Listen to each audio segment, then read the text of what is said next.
ہم سب یہاں پر آج میلاد مصطفیٰ صلی اللہ تعالی علیہ وسلم کی اس بزم میں حاضر ہیں اور اپنے آقا جن کو اللہ نے نبیوں کا بھی تاجدار بنایا اور جنہیں رسولوں کا بھی سردار بنایا، ان کے ذکر کی محفل سجا کے بیٹھے ہیں، ان کا ذکر کر رہے ہیں، ان کے ذکر سے اپنے قلوب و اذہان کو معطر کر رہے ہیں اور اپنے آقا سے اپنی والہانہ محبت کا اظہار کر رہے ہیں۔ یاد رکھیے، ہم جب بھی ذکر مصطفیٰ صلی اللہ تعالی علیہ وسلم کی محفل سجاتے ہیں، اپنے آقا کے ذکر کی بزم کو سجاتے ہیں، محض رسم سمجھ کے نہیں سجاتے، بلکہ اللہ کا حکم سمجھ کے اور اپنے نامہ اعمال کو نیکیوں سے بھرنے کے لیے اپنے آقا کا ذکر سجاتے ہیں۔ بڑا پرفتن دور ہے، طرح طرح کے سوالات جنم لے رہے ہیں، اور جب بھی عشاقان مصطفیٰ صلی اللہ تعالی علیہ وسلم اپنے آقا کے ذکر کی محفل سجا کر بیٹھتے ہیں اور اپنے آقا کا ذکر پاک کرتے ہیں، ان کی شان، ان کے حسن، ان کے معجزات، ان کے کمالات، ان کے اختیارات، ان کی عظمت، ان کی شان کا ذکر کرتے ہیں، تو کچھ لوگ خام خواہ میں پریشان ہو جاتے ہیں اور کہتے ہیں جی یہ دیکھیے یہ کیسی بات ہے کہ یہ سنی کیا کرتے ہیں۔ میں نے کہا یار، سنی کوئی بھی ایسا عمل نہیں کرتا جس کی اصل قرآن میں نہ ہو یا مصطفیٰ کے فرمان میں نہ ہو۔ سنی اپنے پاس سے کوئی کام نہیں کرتا، اور ہمیں کیا ضرورت ہے خام خواہ اپنے پاس سے کوئی عمل کرتے پھریں۔ الحمدللہ ہم اولیاء کرام کے خادم ہیں، ہم اہل نسبت ہیں، ہمیں اعزاز حاصل ہے کہ اللہ والوں کی مجلس میں بیٹھنے کا ہمیں اتفاق ہوا، اور ہمیں یہ سبق ملا کہ بھائی ہر وہ کام کرو جس کے کرنے سے اللہ راضی ہو جائے، رسول اللہ راضی ہو جائے۔ ہماری تو تربیت ہی یہ ہے۔ دوستو، ہم ذکر مصطفیٰ رسم سمجھ کے نہیں کرتے بلکہ عبادت سمجھ کے کرتے ہیں۔ دو چیزیں ہیں، ایک ہے نیکی اور ایک ہے گناہ۔ نیکی اور گناہ کا تصور کیا ہے؟ نیک عمل یا نیکی اس عمل کو کہا جاتا ہے جو اللہ کے حکم کے مطابق ہو، اور گناہ اس عمل کو کہا جاتا ہے جس کا اللہ نے کرنے کا حکم نہ دیا ہو اور اس سے منع کیا ہو، ہم وہ کام کریں وہ گناہ بن جاتا ہے۔ اس بات کو ذرا اس نقطہ کو ذہن میں رکھیے گا، یہی میری گفتگو کا محور ہے کہ نیکی کیا ہے۔ نماز پڑھنے کا ہمیں اللہ نے حکم دیا، ہم نماز پڑھتے ہیں، یہ نیکی ہے۔ زکوٰۃ دینے کا اللہ نے ہمیں حکم دیا، ہم زکوٰۃ دیتے ہیں، یہ نیکی ہے۔ اور اللہ کی نافرمانی کہ بندہ نماز نہ پڑھے، رب نے کہا نماز پڑھو، کوئی نہ پڑھے، وہ گناہگار ہے، اس نے اللہ کے حکم کو نہیں مانا۔ رب کہے زکوٰۃ دو، کوئی بندہ زکوٰۃ نہ دے، گناہ ہے، کیونکہ اللہ کے حکم کی نافرمانی ہو گئی۔ حلال و حرام بتا دیا گیا کہ بھئی حلال مال کماؤ، حلال مال کمانا نیکی ہے اور حرام کا مال اکٹھا کرنا گناہ ہے۔ گویا یہ بات واضح ہو گئی کہ اللہ کے حکم کو اگر بندہ مان لے تو خالق کے حکم کو ماننا نیکی ہے، اور اگر اس کے حکم کی نافرمانی کرے، اس کے حکم کے خلاف عمل کرے تو یہ گناہ ہے۔ یہی نیکی اور گناہ کا تصور ہے۔ ہمیں آج یہ باتیں کرنا پڑتی ہیں۔ آج سے پہلے ہمارے جو اکابر تھے انہیں یہ باتیں کرنے کی ضرورت نہیں تھی۔ کیوں؟ تب ایسے سوال لوگ نہیں کرتے تھے۔ میں ایک قول شیخ عبدالحق محدث دہلوی کا آپ کو سناتا ہوں۔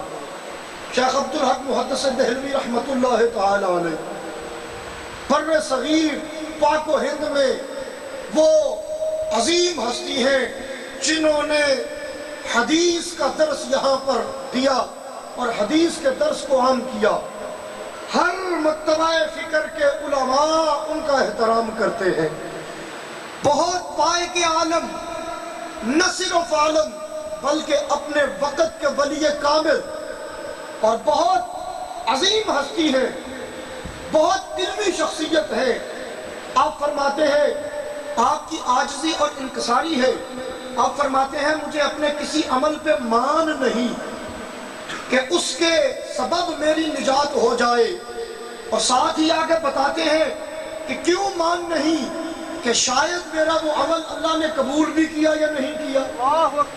آپ فرماتے ہیں مجھے مان نہیں، نماز میں پڑھتا ہوں، ذکر خدا کا کرتا ہوں، اس کے حکم کی بجا آوری کرتا ہوں، میرے یہ عمل نیک ہے، مگر مجھے مان نہیں کہ میں یہ کہہ نہیں سکتا، اس بات پہ اترا نہیں سکتا، اس بات پہ فخر نہیں کر سکتا کہ میں نمازیں بہت پڑھتا ہوں، میری بخشش ہو جائے گی، میں خیرات بڑی کرتا ہوں، میری بخشش ہو جائے گی۔ مجھے مان نہیں ہے۔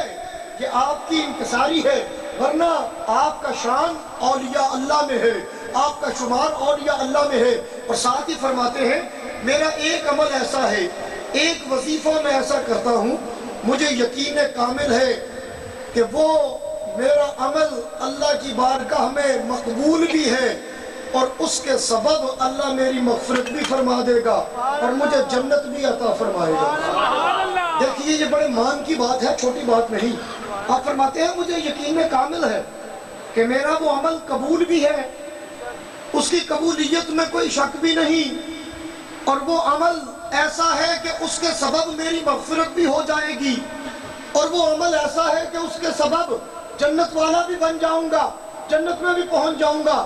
شاگردوں نے پوچھا، متعلقین نے پوچھا کہ حضور ہمیں بھی بتا دیجئے، ہماری بھی رہنمائی فرما دیجئے، ہمیں بھی وہ عمل، ہم بھی تاکہ اس کو کریں، ہمیں بھی اس عمل کا بتائیے۔ آپ نے فرمایا آؤ میں بتاتا ہوں۔ ہر سال جب میلاد کا مہینہ آتا ہے اور جب 12 ربیع الاول آتی ہے، میں اپنے آقا کے ذکر کی محفل سجاتا ہوں، اور میں دوستوں کو بلا کے، عزیز و اقربا کو بلا کے، اپنے بھائیوں دوستوں کو بلا کے، مدعو کر کے، اکٹھا کر کے اپنے آقا کا ذکر کرتا ہوں اور لنگر کا اہتمام کرتا ہوں۔ یہ جو میں میلاد مناتا ہوں نا، نبی کا ذکر کرتا ہوں، اپنے آقا سے اپنی محبت کا اظہار کرتا ہوں، اپنے آقا سے اپنی عقیدت کا اظہار کرتا ہوں، اپنے آقا کی شان کا بیان کرتا ہوں، اپنے آقا کے حسن و جمال کا ذکر کرتا ہوں، اپنے آقا کے کمالات کا ذکر کرتا ہوں، اپنے آقا کے معجزات کا ذکر کرتا ہوں، اپنے آقا کے اختیار کا ذکر کرتا ہوں، اپنے آقا کی شان بیان کرتا ہوں۔ مجھے یقین کامل ہے کہ میرا یہ عمل اللہ کی بارگاہ میں مقبول بھی ہے، اور اس کے سبب مغفرت بھی ہو جائے گی، جنت بھی مل جائے گی۔ نعرہ تکبیر، نعرہ رسالت، صاحبزادہ میاں محمد ابوبکر طاہر۔ اب دیکھیے ہم ذکر مصطفیٰ کی محفل سجا کے بیٹھے ہیں، تو ثابت تو یہ کرنا ہے نا کہ کیا ذکر مصطفیٰ کرنے کا اللہ نے حکم بھی دیا ہے یا نہیں۔ اگر تو رب نے حکم دیا ہے تو پھر تو یہ محفل نور علی نور، اور یہ عمل ثواب ہے، اور اگر رب نے حکم نہیں دیا تو پھر ظاہری بات ہے کہ یہ عمل رسم ہو سکتا ہے. آئیے قرآن پڑھیے، بات قرآن سے کرتا ہوں. فرمایا وَاذْكُرُوا نِعْمَةَ اللَّهِ عَلَيْكُمْ. اے دنیا والو، یاد کرو اس نعمت کو، اس نعمت کو یاد کرو. اللہ اس نعمت کو یاد کرنے کا حکم دے رہا ہے. کون سی نعمت؟ فرمایا اشارہ میں بتا دیتا ہوں، پہچان خود کر لے رہا. اِذْ كُنْتُمْ أَعْدَاءً فَأَلَّفَ بَيْنَ قُلُوبِكُمْ. فرمایا تم آپس میں دشمن تھے، اعداء تھے، اس نے تمہارے دلوں میں محبت ڈال دی.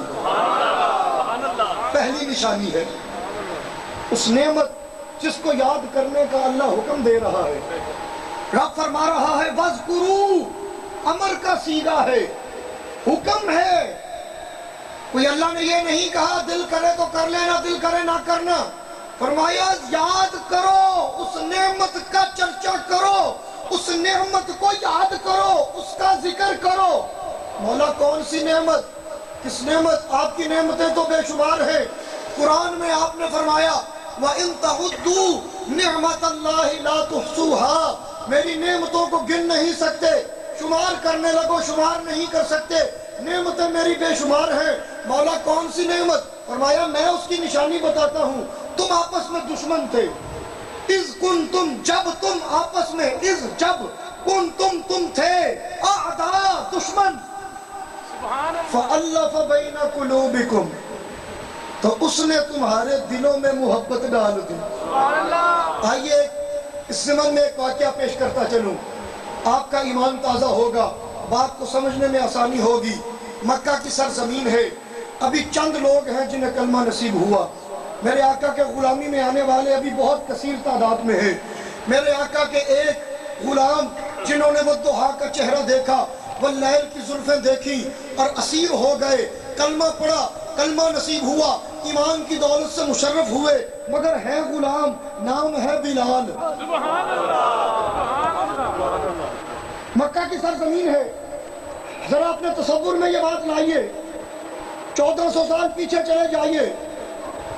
ذات کا حبشی ہے، رنگ کا کالا ہے اور ہے غلام. مالک کافر ہے، نام ہے امیہ. میرے آقا کا چہرہ تکانا اور میرے آقا نے دعوت پیش کی. بلال نے قبول کی، عرض کی آقا کلمہ پڑھا کے غلام بنا لیجئے. غلامی اختیار کر لی. اب مالک کو پتہ چلا، اس کو بڑا تیش آیا. اس نے کہا میں مکے کا چودھری، میں نے کلمہ پڑھا نہیں، میں نے اسے نبی مانا نہیں، میں اس کی امت میں داخل نہیں ہوا، میں اس کو مانتا نہیں. اس کی کیسے مجال اور اس کی کیسے جرت کہ یہ میرے حکم کے خلاف چلے، جب میں نے یہ عمل نہیں کیا اس نے کیوں کیا؟ تیش میں آیا، مارا، بہت مارا، جسم کو گرم سلاخوں سے داغا. لوہے کی سلاخیں لے کے نا آگ پہ گرم کرتا، اور جب وہ لوہا سرخ ہو جاتا آگ میں، جسم پہ لگاتا، داغتا، گرم ریت پہ لٹاتا، سینے پہ اتنے بڑے بڑے پتھر رکھتا، کہتا کلمہ چھوڑ دو. کیوں محمد عربی کی غلامی اختیار کی؟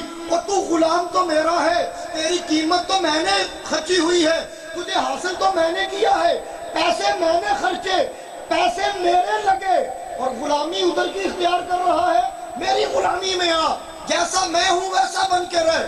آپ نے کہا جان تو چلی جائے گی، ایمان نہیں جائے گا.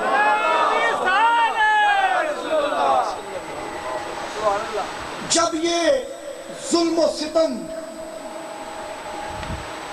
زیادہ بڑھا اور بات چلتے چلتے میرے آقا تک پہنچی کہ میرا بلال میرے لیے مار کھا رہا ہے، میرے لیے ظلم سہ رہا ہے، میرے لیے اذیتیں برداشت کر رہا ہے، میرے لیے تکلیفیں برداشت کر رہا ہے. دریائے رحمت جوش میں آیا. صحابہ کرام ابھی مختصر ہیں. میرے آقا نے اس طرح اپنا چہرہ اٹھایا، فرمایا کوئی ہے جو آج میرے بلال کو خرید کے امیہ کی غلامی سے آزاد کر دے؟ سیدی مرشدی غلام ہے رسول کے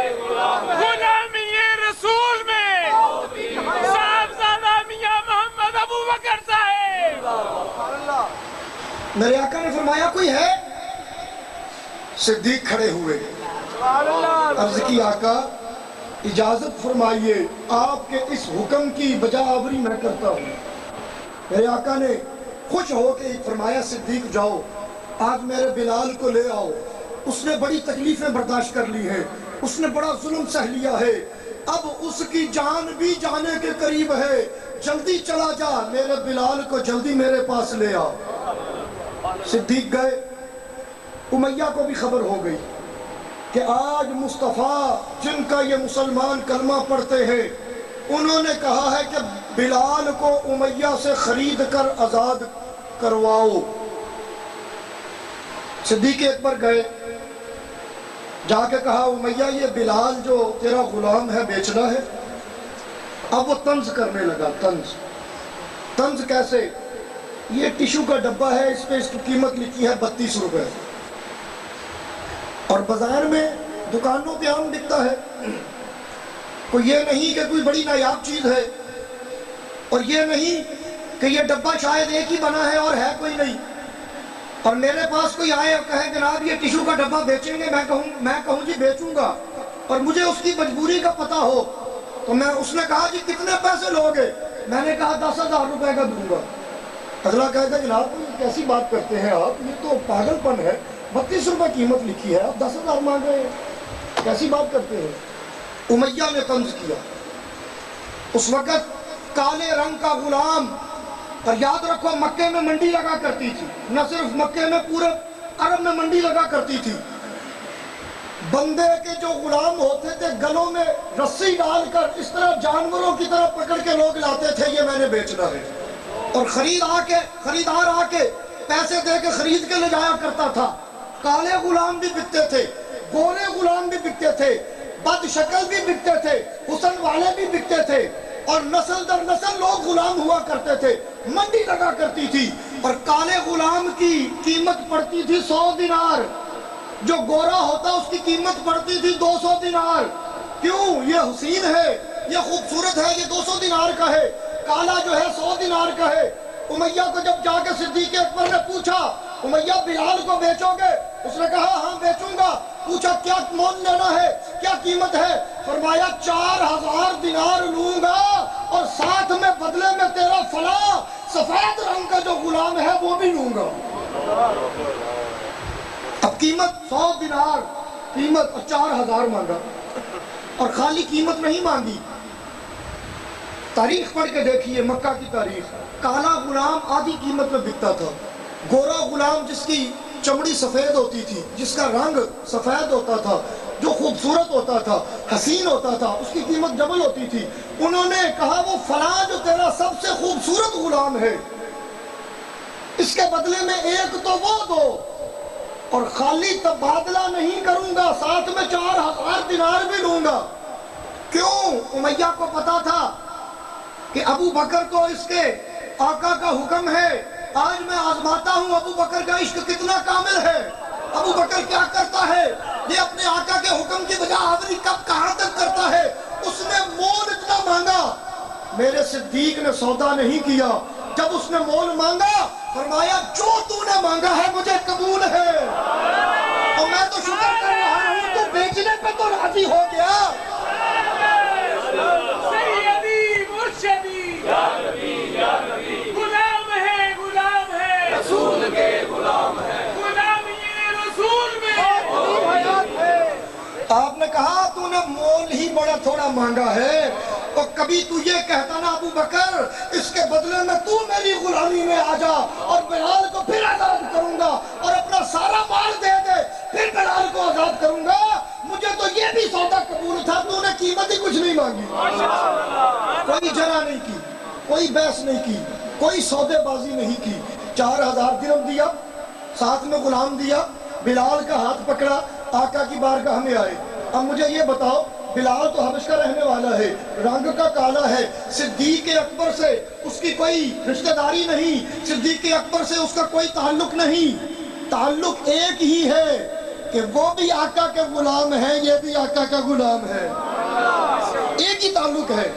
فَأَلَّفَ بَيْنَ قُلُوبِكُمْ، اور یہ وہ عرب ہیں جو اس بات پہ لڑتے ہیں کہ میرے گھر کے آگے سے کیوں گزرا، 6 مہینے تک جنگ ہوتی ہے، آپس میں دشمنیاں ہیں، مکے کا وہ ذرا دور پڑھ کے تو دیکھو کیا کیا کیسی کیسی جاہلانہ باتیں ہیں، چھوٹی چھوٹی باتوں میں لڑائیاں ہوتی ہیں اور جنگیں ہوتی ہیں، مگر یہ رنگ کے سفید ہیں، مکے کے رہنے والے ہیں، وہ حبش کا رہنے والا ہے، آپس میں نسل ایک نہیں، رشتہ داری کوئی نہیں، تعلق کوئی نہیں، کوئی جناب قربت نہیں، ایک ہی قربت ہے کہ آپس میں تو چھوٹی بات پہ لڑتے ہیں، غلامی مصطفیٰ میں آئے ایسا رنگ چڑھا، فرمایا یہ وہ میری نعمت ہے پہچانو، اور تم تو آپس میں لڑتے تھے، اب تو نسل کے فرق بھی مٹ گئے، تمہارے دلوں میں اتنی محبت ہے کہ بھائیوں کے دلوں میں بھی نہیں ہوتی۔ میری رسالت صاحبزادہ الحاج میاں محمد ابو بکر صاحب۔ اذ کنتم اعداء، قرآن کہتا ہے تم دشمن تھے، تم آپس میں دشمن تھے، پہچان کرو میری نعمت کی، میری کون سی نعمت ہے جس کو میں یاد کرنے کا حکم دے رہا ہوں، میں کہتا ہوں اس نعمت کو یاد کرو، اس کا چرچا کرو، اس کا ذکر کرو، فرمایا تم دشمن تھے، اس نے تمہیں الفت کے رشتوں میں باندھ دیا۔ الفت بنی کہ نہیں صدیق کی اور بلال کی؟ آگے سنیے، فَأَصْبَحْتُمْ بِنِعْمَتِهِ إِخْوَانًا، فرمایا اس نعمت کے صدقے تم بھائی بھائی بنے۔ تیسری نشانی، وَكُنْتُمْ عَلَى شَفَا حُفْرَةٍ مِّنَ النَّارِ، فرمایا یہ میری وہ نعمت ہے، تم تو جہنم کی آگ کے گھڑے کے کنارے پہ تھے، حُفْرَةٍ مِّنَ النَّارِ، جہنم کے گھڑے کے کنارے پہ تھے، فَأَنْقَذَكُمْ مِنْهَا، تو اس نعمت نے تمہیں جہنم سے بچا کے جنت والا بنا دیا۔ یاد کرو اس نعمت کو، تو بتاؤ جہنم سے ہمیں کس نے بچایا ہے؟ سرکار مدینہ صلی اللہ علیہ وسلم۔ بولیے ذرا، سرکار مدینہ کوئی شک ہے اس میں؟ آج ہم اگر مسلمان بھائی بھائی ہیں، ہم پاکستان میں رہتے ہیں، بوسنیا کے اندر اگر کسی مسلمان پہ ظلم ہوتا ہے ہمارے دل یہاں پہ دکھتے ہیں، ہمارا ان سے کوئی نسل کا تعلق نہیں، ہماری رشتہ داری نہیں، کبھی ہم نے ان کو دیکھا نہیں، کبھی ان کے ملک میں گئے نہیں، کبھی ان سے ملاقات نہیں، ان سے کوئی تعلق داری نہیں، کوئی لین دین نہیں، کوئی کاروبار نہیں، کوئی رشتہ داری نہیں، کوئی عزیز داری نہیں، کیا تعلق ہے؟ وہ بھی محمد الرسول اللہ کے غلام ہیں، ہم بھی محمد الرسول اللہ کے غلام ہیں۔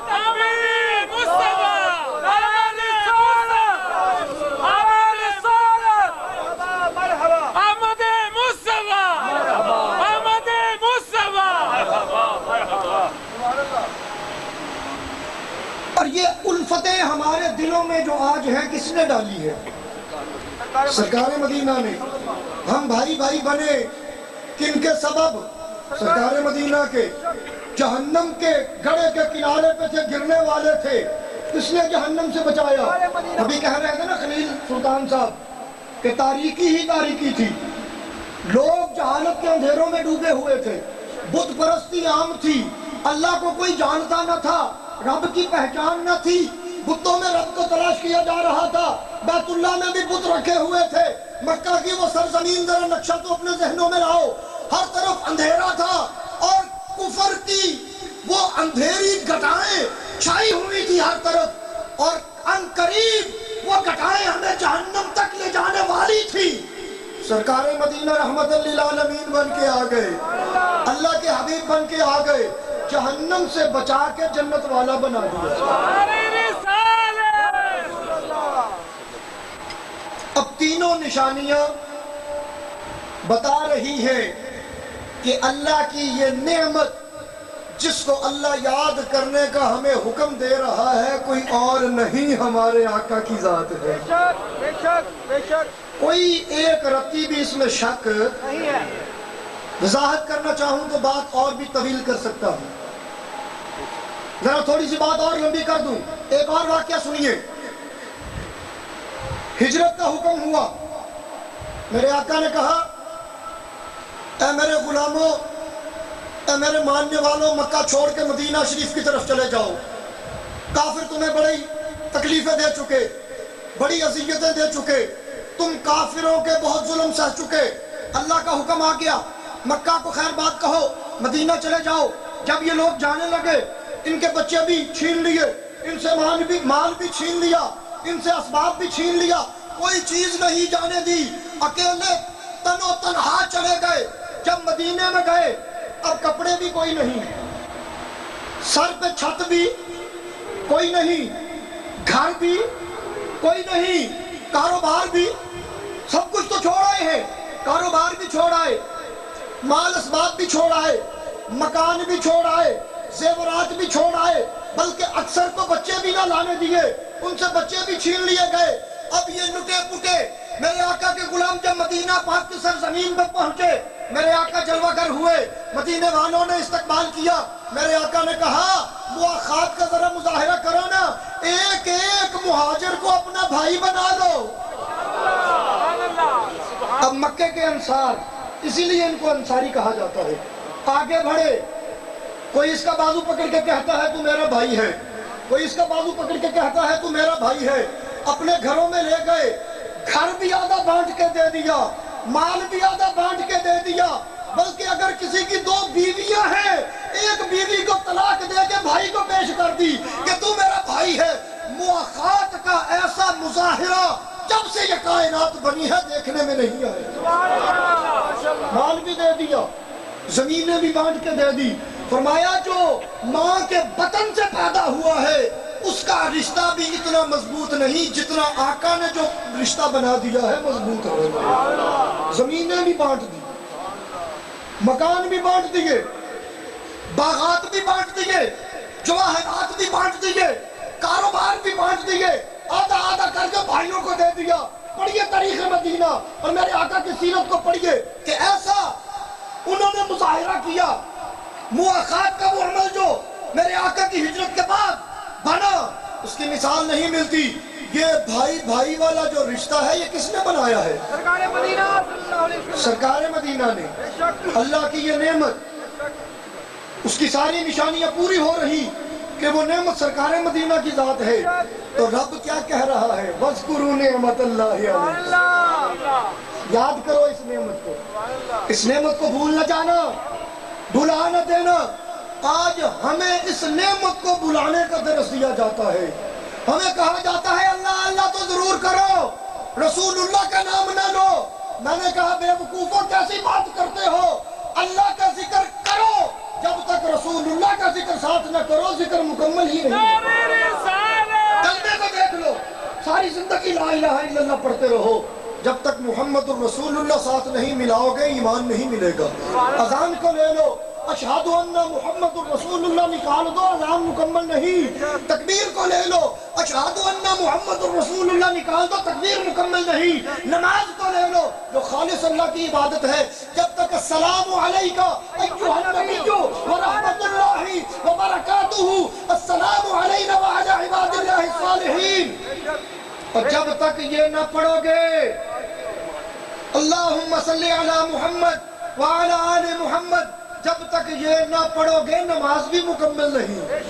اللہ تو اپنے ذکر سے اپنے محبوب کے ذکر کو جدا ہی نہیں کرتا، اور اللہ تبارک و تعالی نے تو ہمیں یہ بتایا کہ اگر میرے ذکر کو میری بارگاہ میں قبول کروانا چاہتے ہو، خالی میرا ذکر نہ کرنا بلکہ میرے محبوب کا بھی ساتھ ذکر کرنا۔ یہ ذکر نہ کیا جائے ایمان نہیں ملتا، یہ ذکر نہ کی جائے اذان مکمل نہیں ہوتی، یہ ذکر نہ کیا جائے نماز مکمل نہیں ہوتی۔ اور بے وقوفوں ہمیں اس ذکر سے کیوں روکتے ہو؟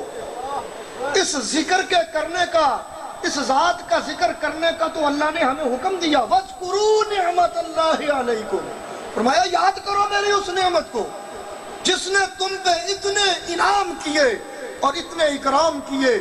ہم اللہ کے اس حکم کو مانتے ہوئے رسول اللہ کے ذکر کی بزم سجاتے ہیں، اور اللہ کے حکم کو ماننا یہی نیکی ہے۔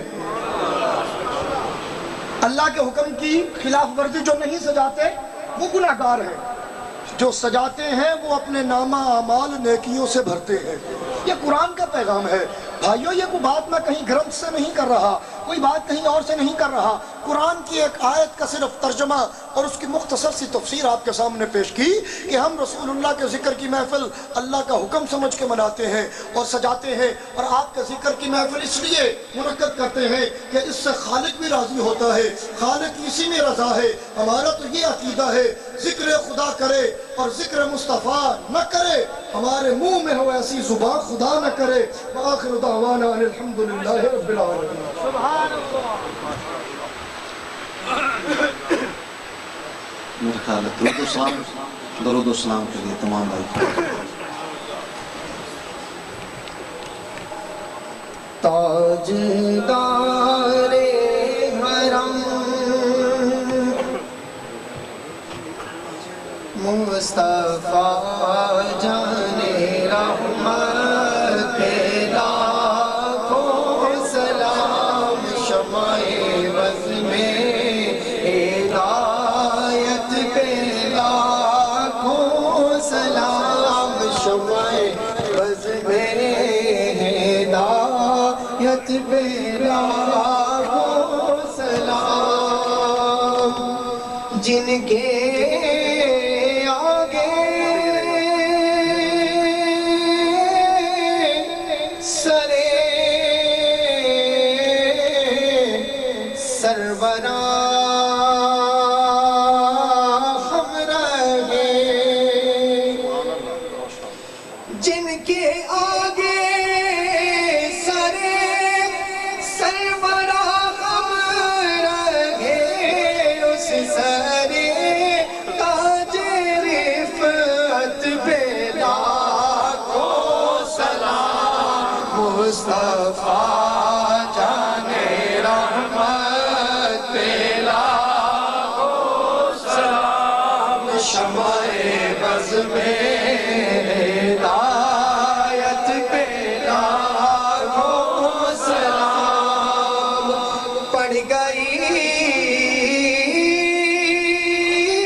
نکاح عنایت پہ لاکھوں سلام، مصطفیٰ جان رحمت پہ لاکھوں سلام، شمع بز میں ہدایت پہ لاکھوں سلام، تاجدار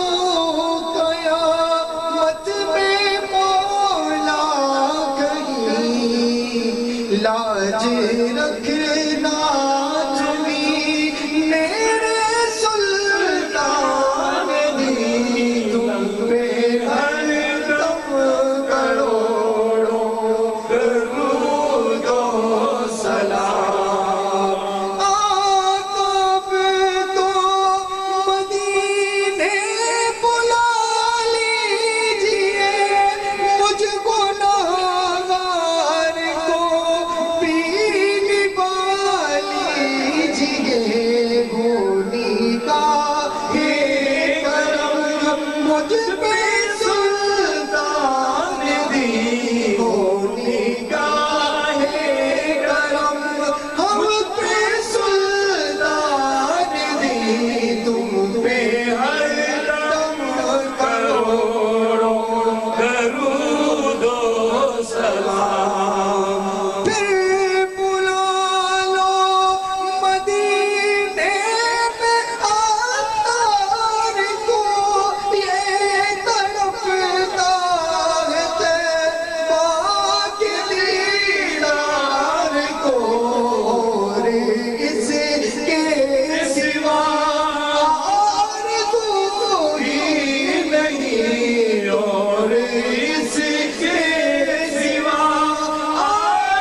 آپ کی ہو ایک نظر تو ہم سب کعبے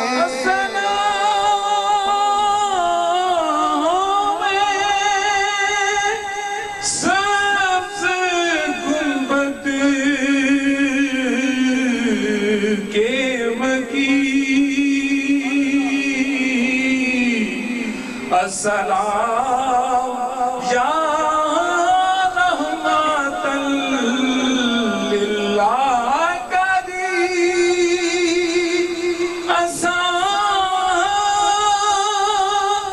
تو ابھی یاد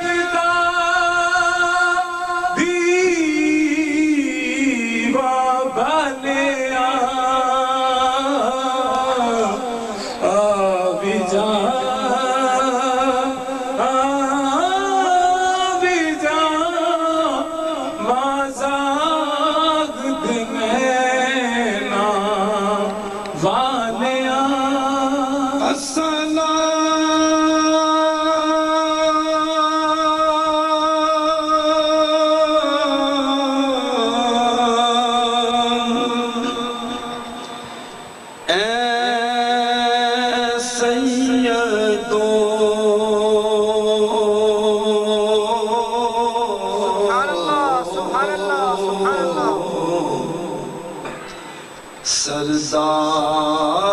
سردار کل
السلام یا رحمت للعالمین